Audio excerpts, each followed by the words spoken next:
পারিপার্শ্বিক প্রত্যেকটি জীবকে ভালোবাসুন, সম্মান করুন। পরিবর্তে আপনিও ভালোবাসার সম্মান পাবেন।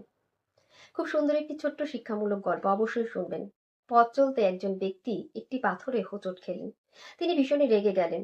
পাথরটিকে তুলে নিয়ে ছুঁড়ে মারলেন। পাথরটি গিয়ে পড়ল পাশের একটি জমিতে। কাছেই ছিল একটি গোলাপের গাছ। গোলাপ গাছটিতে ফুটে থাকা একটি ফুল বিষয়টি লক্ষ্য করলো। তার অনেক মজা হলো। সে হাসতে লাগলো। তাচ্ছিল্যের স্বরে পাথরটিকে বলল, তোর না আছে রূপ, না আছে রং, তোর তো কোনো সম্মানই নেই। এই কথা শুনে পাথরটির অনেক খারাপ লাগলো। সে চুপ করে পড়ে রইল। পরের দিন একজন মূর্তিকার ওই পথ দিয়েই যাচ্ছিলেন। পাথরটিকে দেখতে পেয়ে তিনি তুলে নিলেন, বাড়িতে নিয়ে এলেন, ঘষে মেজে ভালো করে পরিষ্কার করলেন।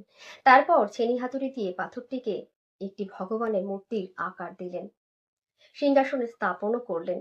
বাজারে গেলেন, পুজোর সামগ্রী কিনে আনলেন।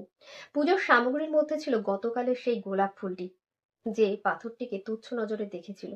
ব্যক্তি গোলাপ ফুলটিকে মূর্তিরূপী পাথরের পায়ে রাখলেন।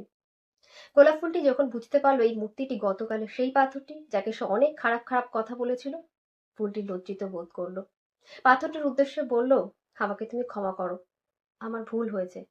যেই আমি তোমাকে গতকাল অপমান করেছিলাম, সেই আমি আজ তোমার চরণে।